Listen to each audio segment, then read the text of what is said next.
A primeira turma do STF decidiu, por unanimidade, aceitar a denúncia da Procuradoria-Geral da República contra o deputado federal Eduardo Bolsonaro por coação, transformando-o em réu.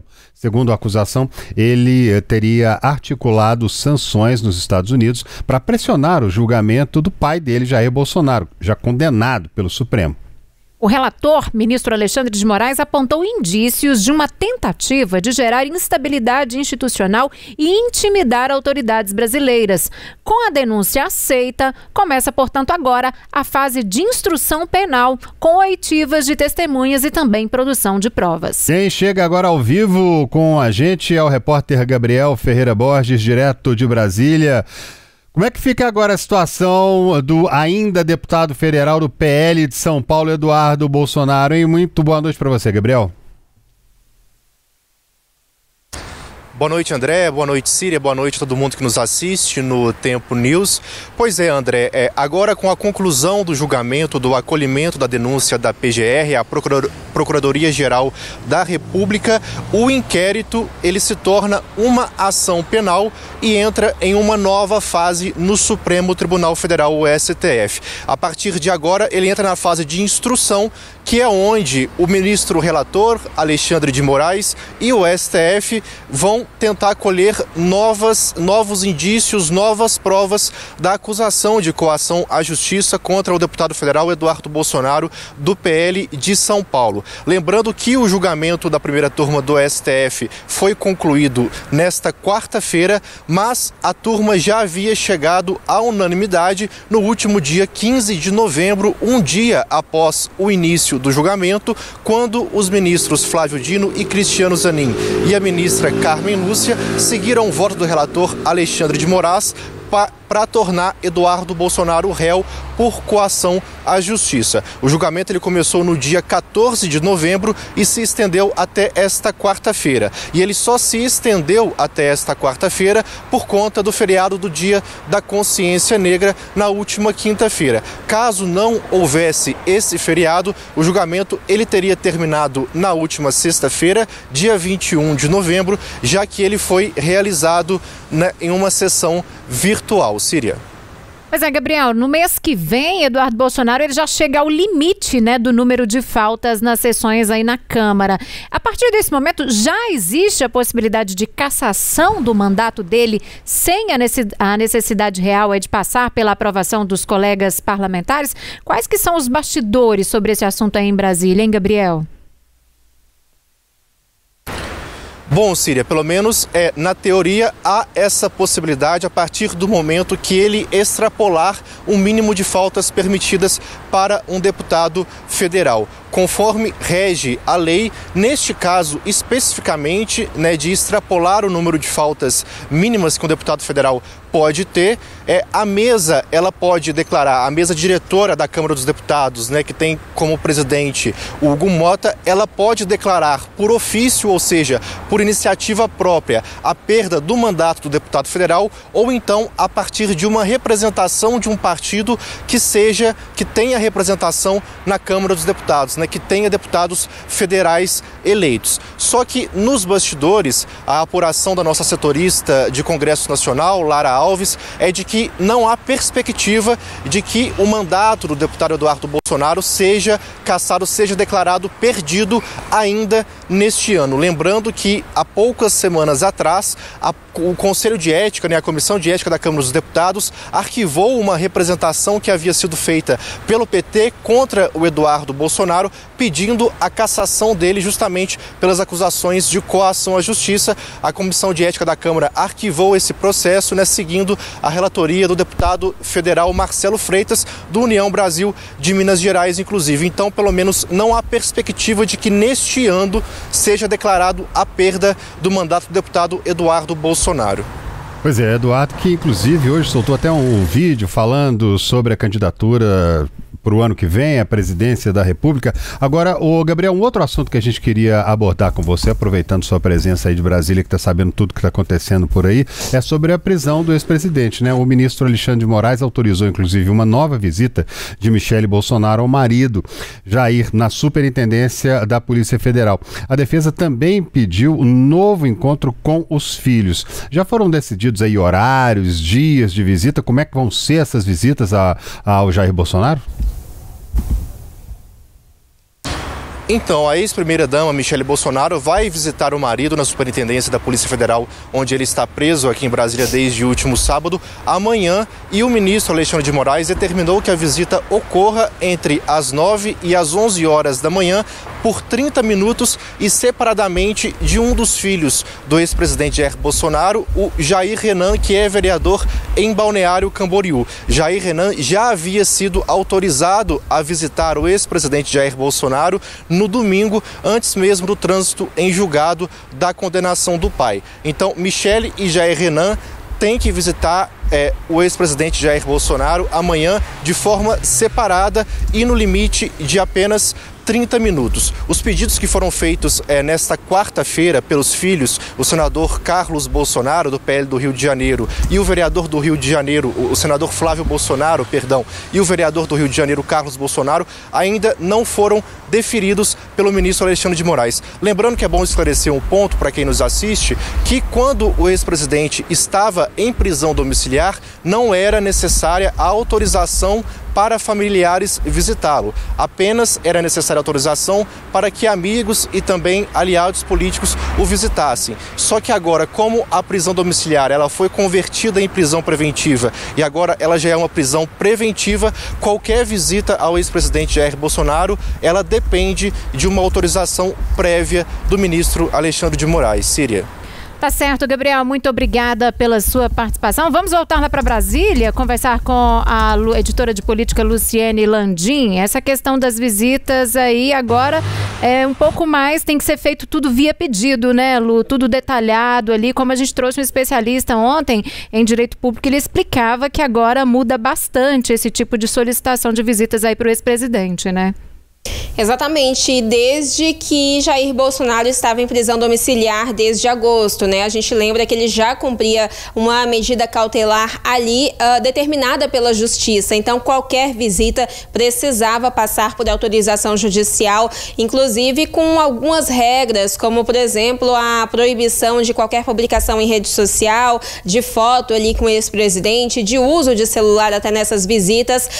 Isso não é diferente agora nesse momento. Desde o fim de semana, quando Jair Bolsonaro foi colocado em prisão preventiva, e desde ontem, terça-feira, que ele cumpre essa pena definitiva de 27 anos e 3 meses de prisão por tentativa de golpe de Estado. Tudo isso precisa, então, ser protocolado no sistema do Supremo Tribunal Federal. Normalmente, quem protocola esses pedidos é a própria defesa de Bolsonaro e não das pessoas que têm interesse em visitar o ex-presidente. E quem concede essa autorização é o ministro Alexandre de Moraes, que é o relator desse caso, né? A gente tinha até então uma ação penal, agora isso muda de nome ali no Supremo Tribunal Federal, porque a gente teve a conclusão desse julgamento, de todo esse processo. Ele passa agora a ser chamado de execução penal, que remete exatamente a essa fase em que os condenados já estão presos, não tem mais possibilidade de qualquer recurso para reverter essa condenação. Então agora a gente trata esse processo como uma execução penal e não como uma ação penal. Esse trâmite continua igual, esse trâmite de visitas. Quem quiser visitar o ex-presidente, e agora a gente tem de forma mais intensa esse movimento sendo iniciado por familiares dele, precisa fazer esse protocolo no Supremo Tribunal Federal e passar por essa chancela de Alexandre de Moraes. Até o momento a gente já teve uma visita de Michele Bolsonaro Bolsonaro no domingo. Ontem, terça-feira, 2 filhos do ex-presidente o visitaram, Flávio Bolsonaro e Carlos Bolsonaro. Amanhã, quinta-feira de manhã, como o Gabriel informou agora, a gente vai ter a visita de mais um filho, Jair Renan, e uma segunda visita da ex-primeira-dama Michele Bolsonaro. Eles que devem visitar Jair Bolsonaro, entrar ali na sala onde o ex-presidente cumpre pena de forma separada. Eles não podem entrar juntos e podem ficar no máximo meia hora ali no local. Lembrando que Jair Bolsonaro cumpre essa pena definitiva na Superintendência da Polícia Federal aqui em Brasília, mesmo local em que ele está desde o fim de semana, antes dessa pena ser definitiva, quando ele estava ali em prisão preventiva por indícios de uma tentativa de fuga apontada em uma decisão de Alexandre de Moraes. Tá certo, Lu, muito obrigada. E o presidente Lula elogiou hoje o processo que levou o antecessor à prisão, o ex-presidente Jair Bolsonaro. A declaração acontece um dia depois de o Supremo Tribunal Federal determinar que o ex-presidente começasse a cumprir a pena por tentativa de golpe de Estado. Esse país ontem deu uma lição de democracia ao mundo. E pela primeira vez na história do país, pela primeira vez em 500 anos na história desse país, você tem alguém preso por tentativa de golpe. Você tem um ex-presidente da República e você tem 4 generais de 4 estrelas presos. Uma demonstração de que democracia vale para todos. Democracia não é privilégio de ninguém. É um direito de 215 milhões de brasileiros. Lulandinho, voltar com você aqui, ó. Com a condenação definitiva e a ordem de prisão em regime fechado, né, de Jair Bolsonaro, o desafio da transferência de votos para um sucessor se tornou um dos pontos centrais da estratégia da direita para 2026, né? Diante desse novo cenário, será que o PL consegue manter a coesão do eleitorado bolsonarista em torno de um novo nome, ou a ausência física do ex-presidente na campanha abre de vez o espaço para fragmentação, para que tudo isso se dilua ainda mais dentro da direita, do segmento das possíveis candidaturas contra ou oponentes ao presidente Lula? Como é que vocês estão vendo isso, essa questão? Olha, tantos cenários podem acontecer até que os eleitores vão realmente às urnas em outubro do ano que vem. Ao mesmo tempo que a gente fala que a eleição já está batendo a porta, ainda falta um ano, e um ano é tempo suficiente para que articulações comecem, mudem, saiam ali do rumo, voltem. Muita coisa realmente pode acontecer. E uma definição a gente deve ter mesmo somente ali no mês de julho, que é o mês em que a convenção eleitoral, convenção partidária, né, os partidos se reúnem para cravar realmente como que vai ser essa disputa, quem vai estar à frente, as chapas que vão ser constituídas, para que essa campanha comece ali no mês de agosto e 2 meses depois, em outubro, as pessoas, os eleitores possam votar nos candidatos de escolha. Mas no caso da direita, por exemplo, que é essa questão envolvendo Jair Bolsonaro, o grupo ainda não tem um nome com a bênção direta do ex-presidente para ser candidato ao Palácio do Planalto, ao que tudo indica em uma disputa contra o presidente Lula, que deve tentar sim um 4º mandato, como ele vem sinalizando. Algumas pré-candidaturas já estão colocadas, tentando atrair esse voto desse grupo de direita, esse grupo que não vai poder votar em Jair Bolsonaro, porque o ex-presidente está inelegível e, neste momento, com o início dessa pena de prisão definitiva decretada pelo STF, e nessas pré-candidaturas já colocadas, a gente tem, por exemplo, o nome do governador de Minas Gerais, Romeu Zema, também o nome do governador de Goiás, Ronaldo Caiado, um nome que é bastante ventilado, inclusive há algum tempo já, para ser o substituto oficial de Jair Bolsonaro nas urnas, para tentar angariar esses votos, é o do governador de São Paulo, Tarcísio de Freitas, mas ainda sem qualquer confirmação. Tarcísio já declarou abertamente que tem uma intenção de disputar a reeleição em São Paulo, mas também há essa discussão se ele vai ser o herdeiro de Jair Bolsonaro Bolsonaro nessa disputa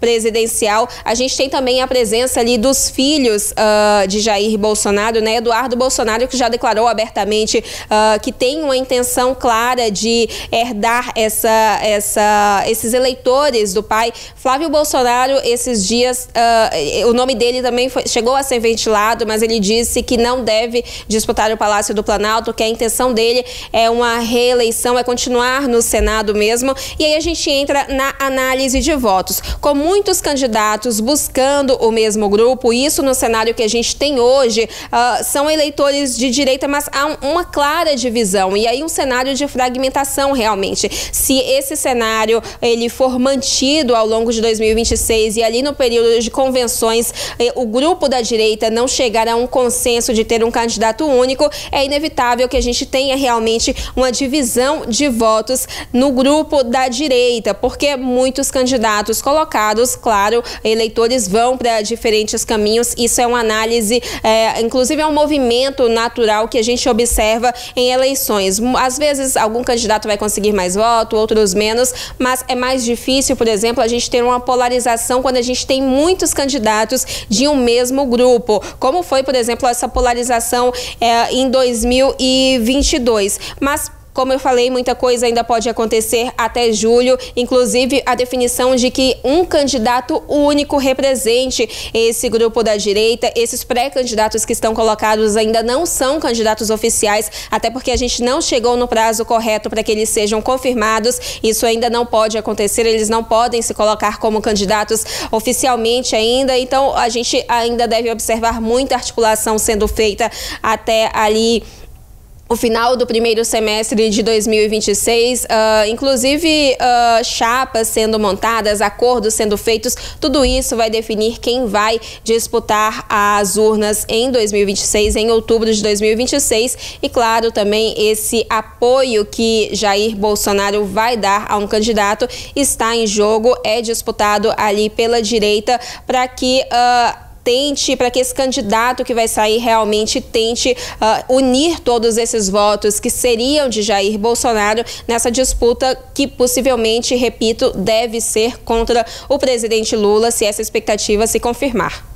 Pois é, ô Lulandim, a gente está aqui combinando como é que a gente faz aqui, e eu vou te dizer uma coisa, ô Lu, ao que tudo indica, está se formando um cenário muito parecido com o cenário que a gente teve lá quando o atual presidente Lula estava preso. Ele indicou Fernando Haddad, que estava ali já indicado oficial dele, mas parece que o Bolsonaro vai seguir essa mesma toada de deixar para a última hora para indicar um nome, ou como muitos apoiadores de Bolsonaro, até um dos filhos dele, o Carlos Bolsonaro, chegou a dizer: olha, gente, sem Bolsonaro não tem eleição. Com aquela ideia de Jair Bolsonaro dizer que me deem metade do Senado e metade do Congresso e eu não preciso nem ser presidente, a toada que está levando é um cenário muito parecido com aquela da época do atual presidente Lula, quando ele estava preso, né? Agora, do jeito que está agora, por enquanto, é muita gente falando. Vi recentemente um depoimento do ex-governador aqui de Minas também, ex-senador, ex-deputado, né, o Aécio Neves, comentando que o PSDB não vai apoiar nem apoiador de Lula, nem apoiador de Bolsonaro. Estão tentando criar já uma terceira via oficial pela antiga direita aqui no país. Aécio Neves encabeçando essa ideia, né? Essa pergunta de quando esse candidato da direita, se realmente for um candidato anunciado por Bolsonaro, vai sair, essa é a pergunta que ninguém tem resposta ainda. Inclusive, esse assunto chegou a ser discussão, motivo de discussão entre aliados na prisão domiciliar de Jair Bolsonaro, aliados que visitaram o ex-presidente na casa onde ele mora, no bairro Jardim Botânico, aqui em Brasília, distante cerca de 10, 15 minutos aqui do centro de Brasília. Brasília, mas nenhum nome, nenhum apoio foi realmente fechado. E aí entra um cálculo de o que vale mais a pena, de que forma a direita pode atrair mais votos, conseguir consolidar quem vai disputar as urnas pelo grupo, antecipando esse anúncio ou deixando esse anúncio para muito perto da disputa eleitoral, como foi o caso do presidente Lula quando anunciou Fernando Haddad, né? Foi ali nos últimos momentos dessa campanha. Haddad teve pouco tempo para colocar as propostas ali que ele tinha para enfrentar na época, mas esse é o cálculo, essa é a pergunta. Estratégias agora vão ser pensadas. O presidente nacional do PL, Valdemar Costa Neto, entra diretamente nessa articulação. É um debate que vai ser feito com essas lideranças, com os nomes que estão colocados, inclusive, porque é preciso entender a viabilidade de todos os nomes, né? De cada pessoa que está colocada nesse cenário, nesse debate, que pode ser candidato, quais as chances que essas pessoas têm realmente de vencer o candidato da esquerda, porque, ao que tudo indica, ali pelo menos no segundo turno, se a gente tiver um segundo turno, deve sim ser um cenário polarizado, como a gente viu em 2022, porque essa divisão política, ela não se dissipou no país, ela ainda existe, ela ainda faz parte da política. Tudo isso é ainda motivo de muita discussão e vai ser intensificado agora com o início desse cumprimento de pena de Jair Bolsonaro, porque o PL precisa se organizar, o PL quer ter um nome ali ligado ao partido, a intenção de apoiar alguém de fora da sigla, ela não tem tanta força, então a intenção é realmente ter alguém do PL ali como cabeça de chapa para tentar herdar essa herança política de Jair Bolsonaro, mas isso tudo ainda tudo está muito incerto ainda, tudo ainda tem muita discussão acontecendo. Fato é isso, a gente tem uma fragmentação da direita nesse momento, alguns pré-candidatos já colocados, alguns nomes já ventilados, inclusive os ventilados, eles, ao que tudo indica, têm um apoio maior de Jair Bolsonaro do que esses que já estão como pré-candidatos, mas tudo isso vai ser motivo de muito debate no ano que vem, como eu falei, até ali no mês de julho, quando a gente tiver as convenções partidárias, que a convenção é o momento em que essas definições são realmente fechadas, consolidadas, para que esses candidatos saiam realmente às urnas ali no mês de outubro.